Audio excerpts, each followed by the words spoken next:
Okay, so we're gonna work on thoracic rotation right now. So a lot of people are familiar with like this reach and roll or some variation of it.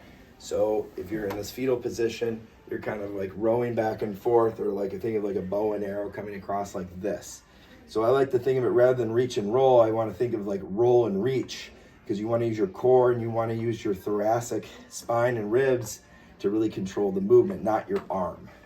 So you want to try to roll across and reach through, and if you can, if it doesn't cause any pinching or pain in your shoulder, maybe even come upward a little bit and get a sense of that almost escalator kind of motion through here. Get a little stretch of the lat, and really just feel your torso roll as your shoulder blade kind of articulates and reaches up that way.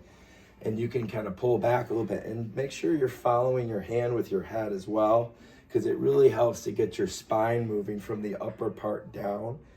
So that's the area that you really want to get a lot of that good mobility from, is that whole top half of your body versus down in your low back. You want to make sure that that torso is really moving well through there. And then we could do other variations of this, kind of leaning over the table here to thread the needle. So I'm going to kind of put my hand here, my hips are back. You can bend the knees if you'd like, kind of lock in those hips and that core and that low back.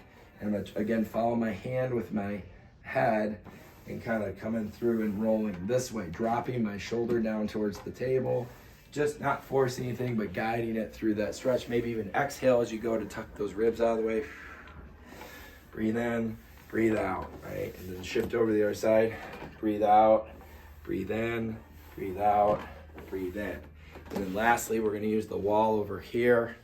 So for this, kind of same thing, we can just kind of come up here. We can start with just kind of turning through the body, but you're gonna take one arm, you're gonna do that thread needle here.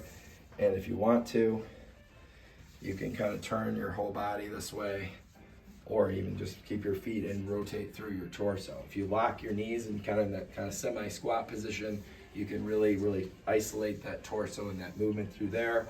Try to get a good stretch across your backside of your armpit and shoulder there. Get into that posterior rotator cuff, really stretch across through there.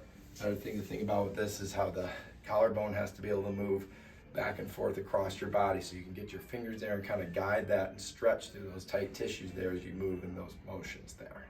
Free that up. Good.